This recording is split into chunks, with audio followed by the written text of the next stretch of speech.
Welcome to Pinterest study. நான் கார்த்திக் ராமச்சந்திரன் பேசுகிறேங்க. இன்றைக்கி நம்ம வரப்போகிற 2025 டிஎன்பிஎஸ்சி எக்ஸாம்ஸ்க்கான இம்பார்ட்டன்ட் பிடிஎஃப் கம்பெடிஷன் தான் பார்த்துக்கிட்டு இருக்கோம். 1700 aptitude and mental ability question. நீங்கள் பார்த்தீங்கன்னா 2020 2022 கடைசியாக TNPSC technical services examination conduct பண்ணாங்க. அது வரைக்கும் நம்ம கவர் பண்ணிட்டோம். நம்ம சப்ஜெக்ட் வைஸ் டாபிக் வைஸ் பிரிச்சிருக்கோம். டிஎன்பிஎஸ்சி அவங்களோட அப்டேட்டட் சிலபஸில் ரீசனிங்லேருந்து 10 கொஸ்டின், மீதி இருக்க டாபிக்ஸ்லேருந்து 15ன்னு சொல்லியிருக்காங்க. ரீசனிங் 5, மீதி இருக்கிறதுலேருந்து 20ன்னு சொல்லியிருக்கலாம். ஓகே, எனிவே நெக்ஸ்ட்டு நடக்க போகிற குரூப் 2A மெயின்ஸ்க்கு இப்போலேருந்து நீங்கள் ப்ரிப்பேர் பண்ணுற மாதிரி வச்சுக்கோங்க.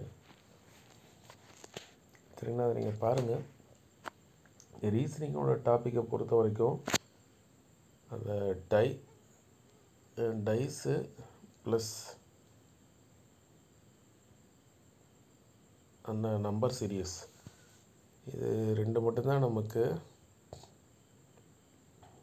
தெரிஞ்ச டாபிக்ஸ். ஒரே டாபிக், மீது எல்லாமே கிளப்டாக இருக்கிறது. லாஜிக்கல், அல்ஃபா நியூமெரிக்கல்லாம் நிறைய சப்டாபிக்ஸ் நிறையா இருக்குது.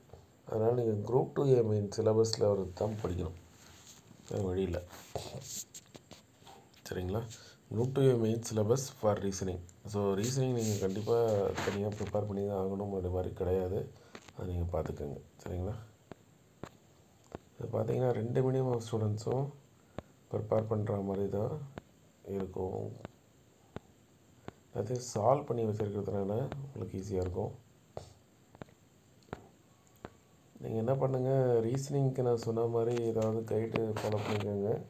மற்ற டாபிக்ஸ்க்கு வேர் டு ஸ்டடி இருக்குது. நம்ம ஸ்கூல் புக்கில் எங்கெல்லாம் எல்சிஎம் இருக்குது, சிம்பிள் இன்ட்ரெஸ்ட் காம்பவுண்ட்ஸ் எங்கே இருக்குது, பர்சன்டேஜ் எங்கே இருக்குது அப்படின்றத நம்ம வேர் டு ஸ்டடியில் காமிச்சிருக்கோம். அதை நீங்கள் நோட்ஸ் எடுத்துகிட்டு அதுக்கப்புறம் இந்த ப்ரீவியஸ் இயர் கொஸ்டினை சால்வ் பண்ணிங்கன்னா போதும், நீங்கள் ஈஸியாக கிளியர் பண்ணிட முடியும்.